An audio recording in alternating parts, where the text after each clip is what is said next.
Bonjour, bonsoir à tous, vous qui regardez les vidéos, que ce soit le jour ou la nuit, ici DVD Pro Catch.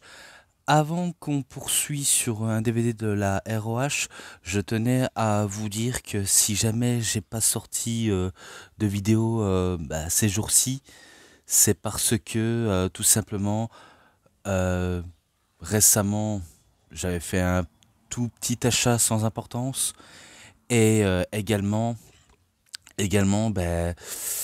je fais les courses comme un mec normal ferait ses courses dans un magasin.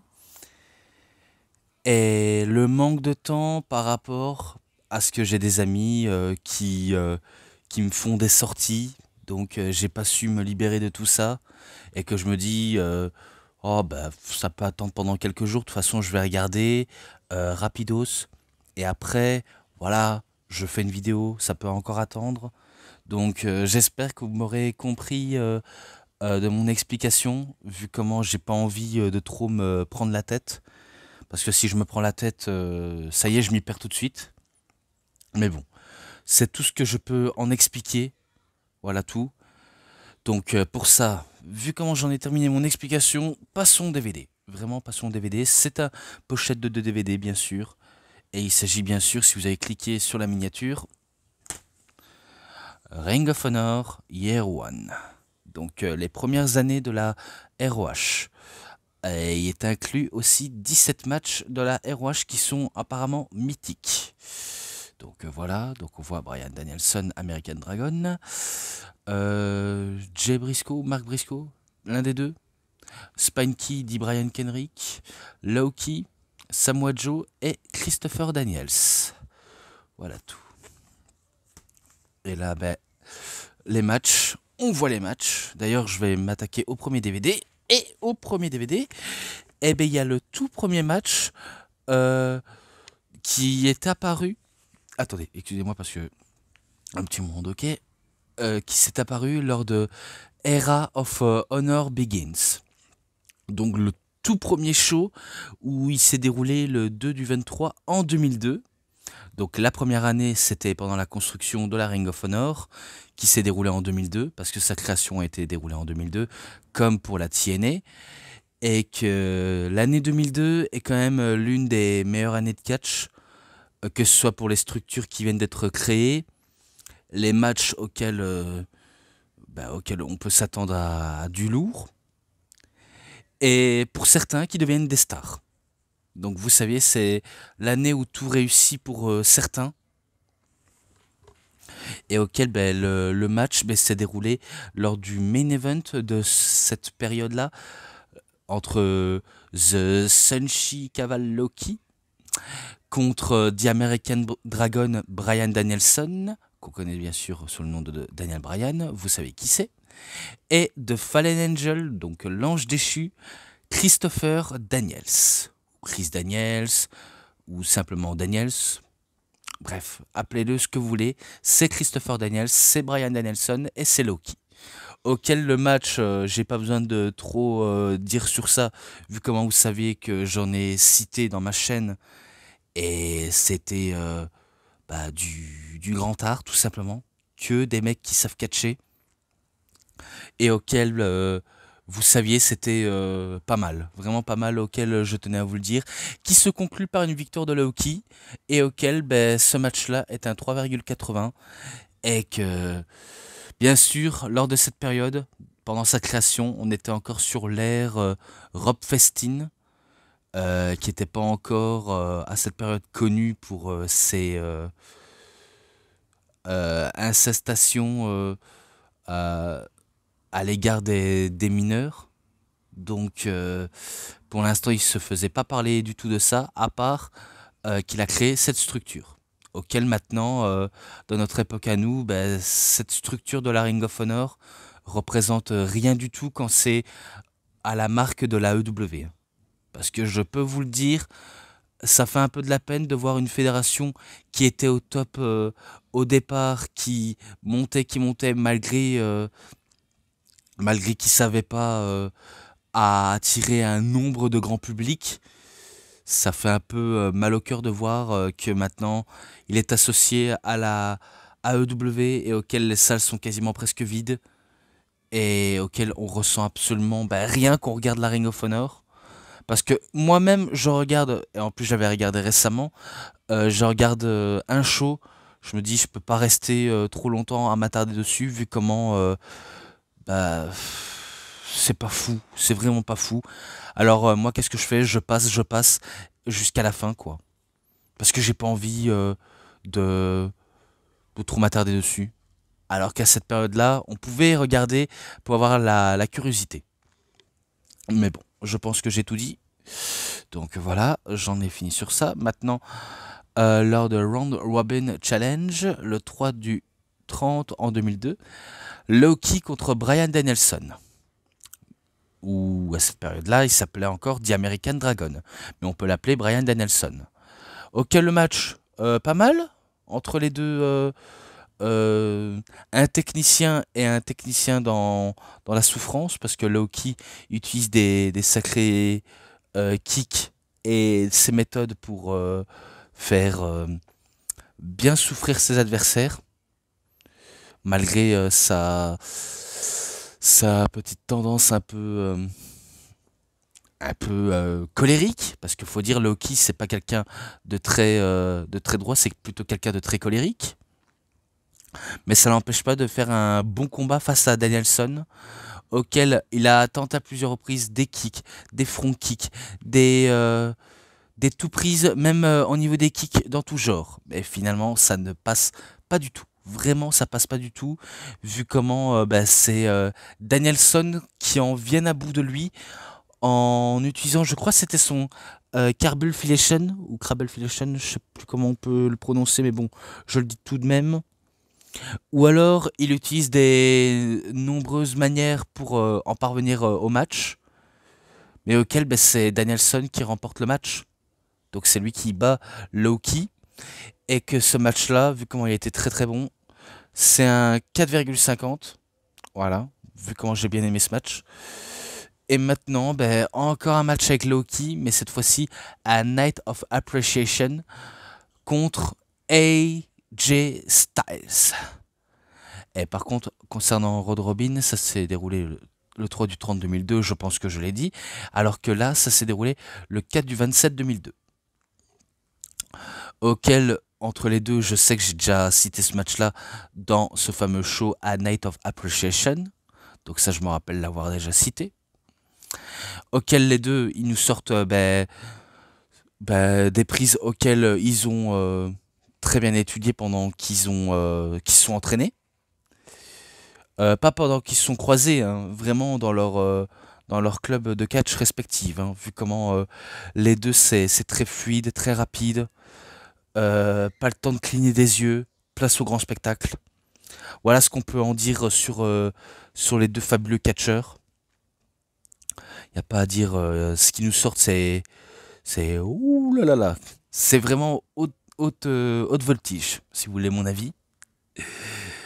Et que je crois que c'était le premier match de AJ ou alors l'autre premier match de AJ, je ne sais plus, vu comment on va dire que Loki, Christopher Daniels, Bryan Danielson, AJ Styles, Eddie Guerrero, Amazing Red, The SAT, Amazing Red, Spanky, Doug Williams, Jay, Mark Briscoe, Xavier, Paul London, Michael Shane, Mike Michaels Models, Donovan Morgan, Samoa Joe, Steve Corino, Shinjiro Tani, Masato Tanaka, The Diving Storm, Special K et Angel Dust. Et j'en passe des noms, la plupart des noms auxquels je peux citer. On va dire ce sont les ROH Original, les ROH originales. On peut dire ça comme ça. Même au niveau féminin, on peut dire que Alexis Larray, donc Mickie James, c'était aussi une ROH originale, pour le coup. Donc il y en a qui peuvent être des originaux, même s'ils ne sont plus dans cette structure et qu'ils ont percé ailleurs. Donc voilà tout.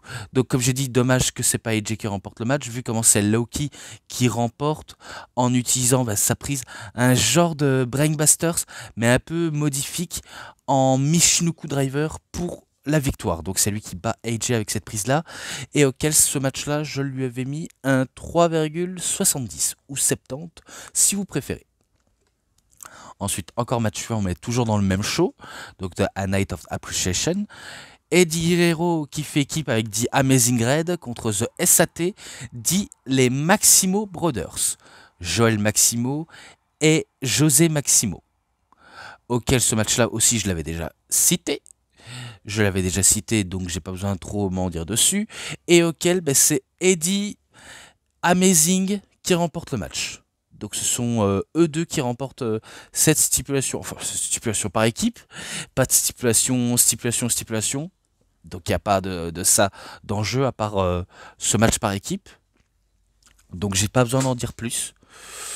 Et j'entends quelque chose tomber autour de moi, c'est peut-être mon rideau, excusez-moi. Ouais, c'est pas grave, c'est pas grave. Donc voilà, ce match-là 3,60, voilà pour le coup là. Et après, il faut que je coupe un tout petit peu, donc excusez-moi si je dois couper, besoin urgence. Donc voilà, je viens de revenir. Donc si je me rappelle bien avant de couper la vidéo, on était au match Eddie Guerrero Amazing Red contre The SAT, auquel j'avais déjà cité. Maintenant, je passe au suivant. Et c'est Loki contre The Amazing Red lors de Road to the Title 6 du 22-2002. Auquel ce match-là, je ne l'ai pas noté.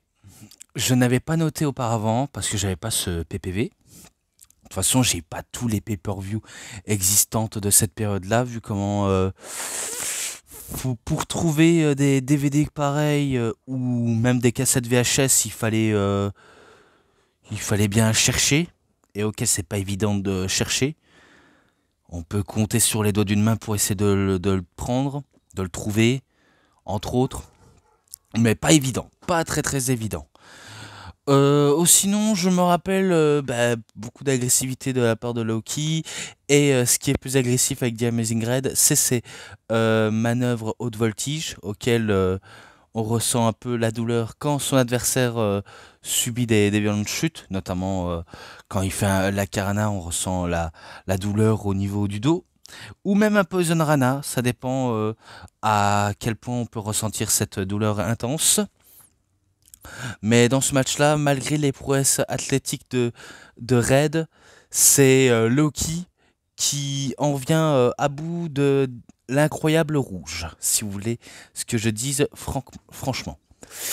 Donc voilà, donc avec la même prise en genre de Fisherman Michinoku Driver entre autres, et que c'est Loki qui remporte le match, donc 3,70 aussi.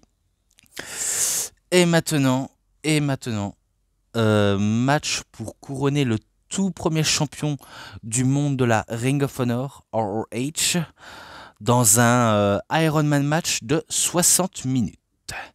Oui, lors de Crowing at Champion, le 7 du 27-2002, auquel ce match et ce show, je le possède. Je le possède et je me rappelle très bien de ce match. Je me rappelle que le match était long, mais auquel il fallait vraiment bien suivre.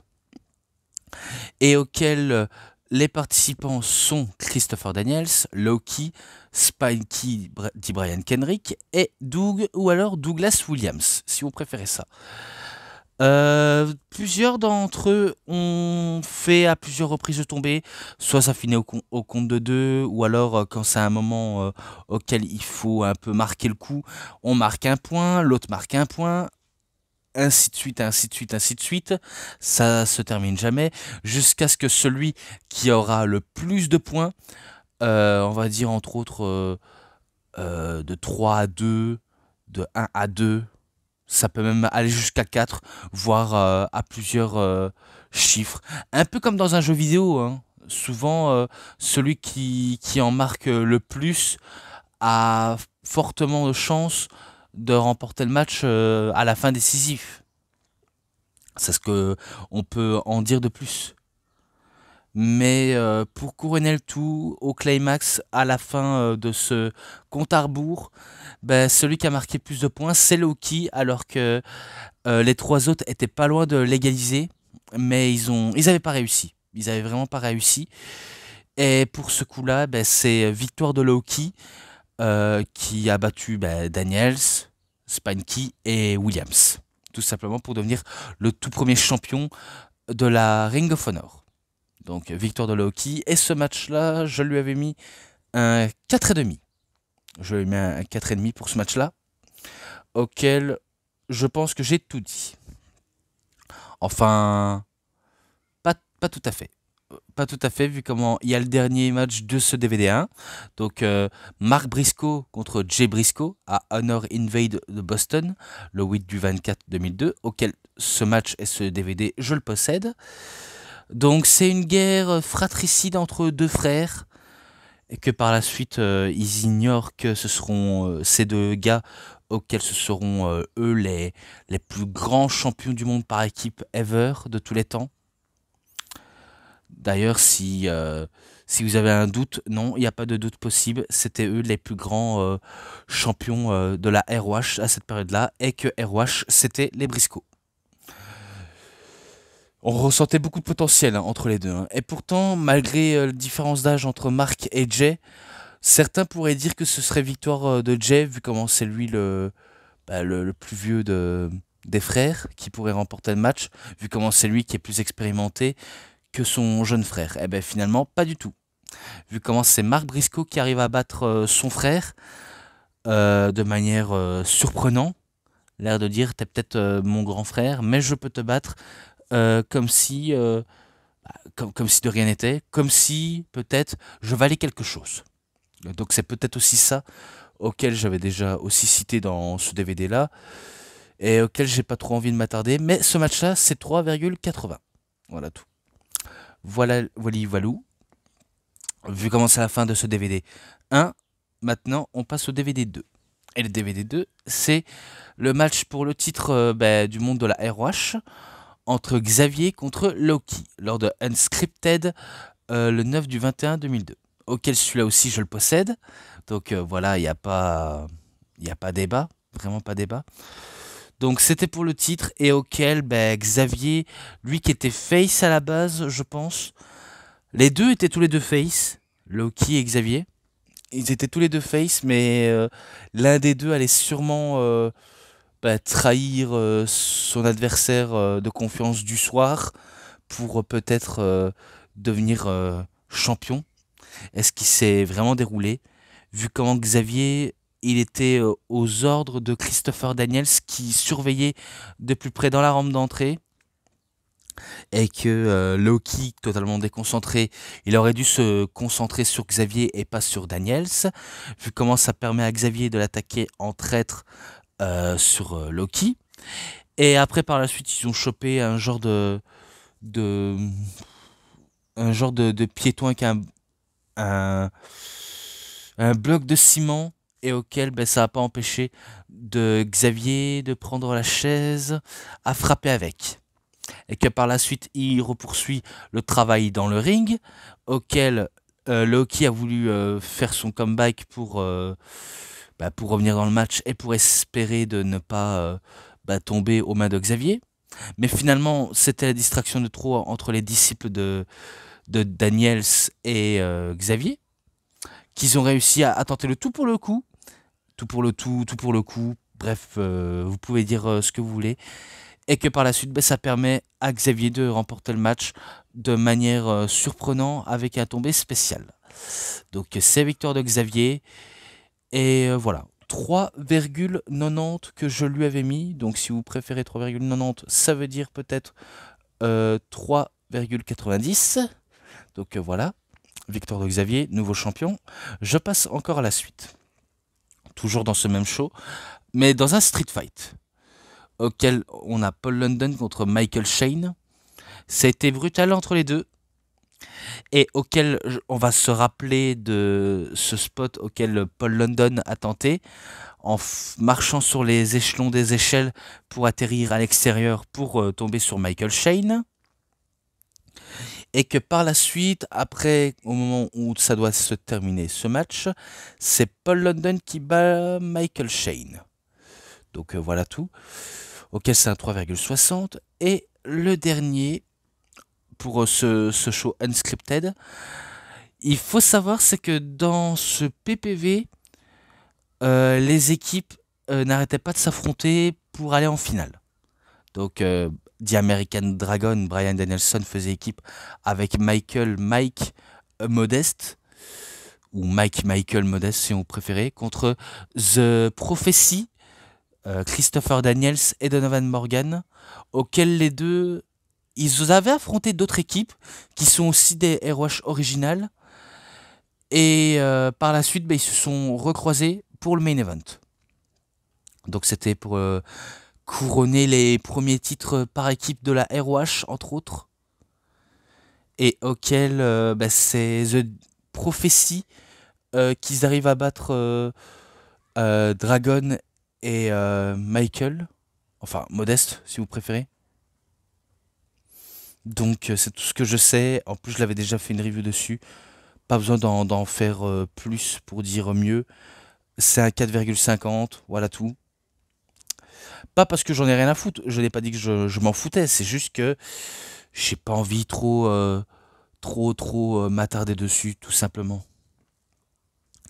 Et encore un show que je possède, mais entre Samoa Joe contre Loki, donc le 10/5/2002, auquel je pense que c'était les débuts officiels de Samoa Joe, et auquel il affrontait quelqu'un comme Loki, auquel ils avaient un bon petit feeling entre eux.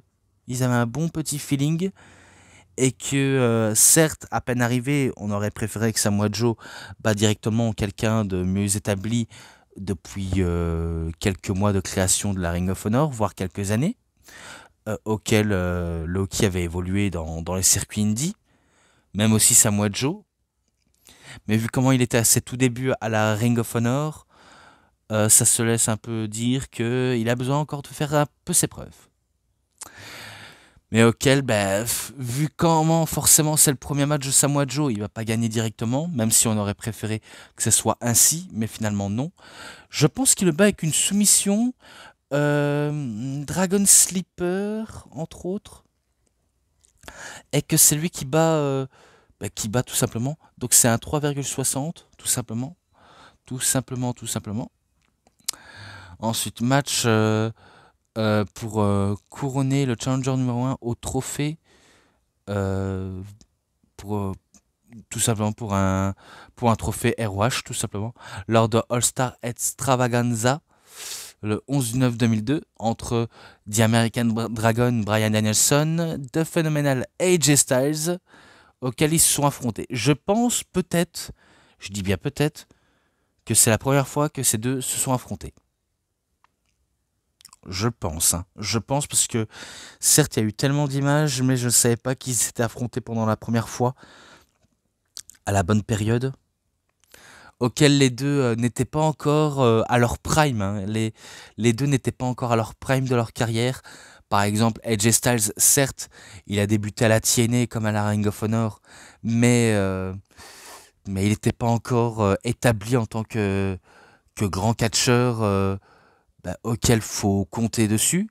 Danielson, c'est pareil, à la Ring of Honor, c'était certes un meilleur catcheur au niveau technique, comme AJ Styles aussi, meilleur voltigeur, meilleur technicien, mais ils n'étaient pas, comme je l'ai dit précédemment, ils n'étaient pas encore des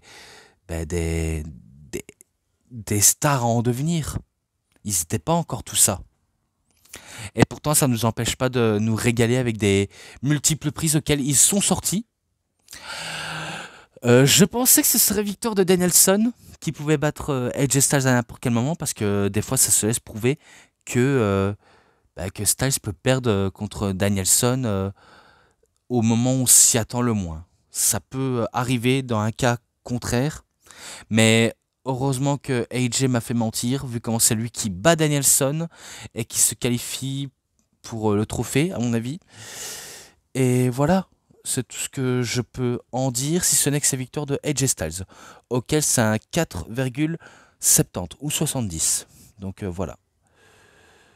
Et par la suite, en plus c'est un match auquel j'ai pas su noter, auquel j'aurais dû noter simplement. On passe à la suite là. Toujours dans All-Star Extravagance, Loki et Steve Corino contre Shinjiro Otani et Masato Tanaka. Donc les deux catcheurs japonais contre les catcheurs américains. Auquel c'était bien, sans plus, que du basique en équipe. Donc on connaît les bails de ce genre de stipulation et des stratégies en équipe. Mais auquel ce ne sont pas les Américains qui vont remporter le match face aux Japonais. Oh que non. C'est les Japonais qui remportent le match face aux Américains. Donc Shinjiro Otani et Masato Tanaka, auquel c'est eux qui remportent le match.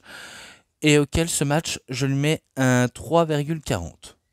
Vu comment je ne l'ai pas noté et auquel j'ai pas eu la notion nécessaire pour le faire. Donc je le mets 3,40 pour le coup. Voilà tout. Donc maintenant, match... attendez. 1, 2, 3, 4, 5... Contre 1, 2, 3, 4, 5... Ouais, un match à 5 contre 5, si vous préférez. Un match de 10 personnes. Donc The SAT, The Maximo Brothers, Joel Maximo, José Maximo et The Diving Storm qui sont j'allais dire une connerie mais non. Chris Divine et Kit Storm et Amazing Red contre The Special K. Donc Joey Matthews qu'on connaît sous le nom de Joey Mercury, Deranged, Simji et après Easy et Angel Dust lors de un Scramble match à Scramble Madness le 11 du 16 2002. Ça, je sais pas si je le possède. Non, je pense pas que je l'ai. Je pense vraiment pas du tout. Auquel c'était un match qui était court, sympa, mais sans plus. Voilà tout ce que je tenais à dire. Et auquel c'est victoire de la première équipe auquel j'ai cité The SAT, Amazing Red et The Diving Storm. C'est eux qui remportent le match. Et pour ça, c'est un 3,50. Directement, je décide de faire ça. Et maintenant, encore par la suite, mais pour le titre ROH, à Night of the Butcher, le 12 du 7 2002, Xavier contre Edge Styles. C'est vrai que c'est quand même surprenant et dommage que AJ Styles n'a jamais été champion ROH. Hein. Lui qui a pourtant réussi ailleurs, là où il est passé, en passant de la TNA à d'autres promotions hors territoire comme la New Japan Pro Wrestling, même au Mexique. Hein. Je pense qu'au Mexique, pardonnez-moi pour ce contretemps parce que j'ai à cause du hockey et pour le petit re, donc je m'excuse. Pareil au Mexique, je pense qu'il a peut-être pas remporté de titre mexicain. Ou peut-être, je sais pas, mais en tout cas, je sais il est passé partout là où il est passé, mais parmi d'entre eux, il n'a pas réussi à devenir champion mondial d'une structure, soit pour des raisons évidentes, ou parce que tout simplement il y a d'autres promotions qui lui promettent un meilleur avenir. Donc TNA, New Japan et par la suite WWE. C'est tout ce que je peux en dire. Et que malheureusement, c'est victoire de Xavier sur AJ. C'est tout ce que je sais comme résultat. Et auquel c'est un 3,60. Donc voilà tout. Désolé si c'est rapide, mais il fallait bien que je sois rapide à un moment donné. Voilà. Donc voilà. Donc c'est pour être challenger numéro 1 au trophée. Donc entre Paul London et dit Brian Kenrick. Ah, Brian Kenrick. Non, excusez-moi. Brian Danielson. Oui, excusez-moi, je me suis trompé de nom, sans le faire exprès. Un match qui était très technique entre les deux. Vraiment, vraiment très technique. Et en parlant de Brian Kenrick, je sais que lui aussi, il s'était fait entraîner par Shawn Michaels, comme Brian Danielson. Paul London, je sais pas si c'était avec Michaels ou d'autres par équipe. Enfin, d'autres par équipe ou ou d'autres personnes auxquelles il a été entraîné, mais on dirait presque que les deux, ils ont été entraînés dans la même club-école que Michaels. Et auxquels ils ont sorti le meilleur d'eux-mêmes, Danielson et London. Il n'y a pas à dire, ce qu'ils font, c'est incroyable, hein. Vraiment très très incroyable. J'étais persuadé aussi que Danielson pourrait remporter le match, mais finalement, c'est London qui me fait une nouvelle fois mentir, auquel il bat Danielson, tout simplement. C'est lui qui le bat. Et auquel ce match-là, 3,80. Et maintenant, directement le final de ce DVD. Pour le titre ROH, lors de Final Battle en 2002, le 12 du 28 en 2002, entre Xavier contre Paul London. Oui, Paul London a eu la chance pour le titre, auquel, spoiler, c'est Xavier qui bat Paul London. Alors qu'il a tout tenté, comme AJ Styles, il a tout tenté de faire de son mieux pour produire un très bon contenu sur le ring. De toute façon, ce qu'ils font, c'est pas mal, hein. Ils tentent tout, le tout pour le tout. Mais auquel, malheureusement, c'est pas eux qui seront champions par équipe. Donc désolé pour eux. Vraiment, vraiment très très désolé. Auquel c'est victoire de Xavier et c'est un 3,50. Et que moi je termine vite fait avec ça. Donc les matchs ensemble, 4,10. Donc ne soyez pas surpris si je fais ça, que je mets cette note globale, c'est 4,10, point barre. Et auquel je décide de m'arrêter ici. Donc c'est tout pour cette vidéo de review. C'était DVD Pro Catch. J'espère que ça vous aura énormément bien plu. Et si vous avez aimé cette vidéo, vous savez ce qu'il vous reste à faire. Likez la vidéo, commentez, partagez, abonnez-vous à ma chaîne et cliquez sur la petite cloche pour avoir plus des notifications et des prochaines vidéos. Et moi je vous dis bonne journée, bonne soirée à tous. Au revoir tout le monde pour une prochaine vidéo. A plus à tous les fans de catch. Allez, bye bye tout le monde.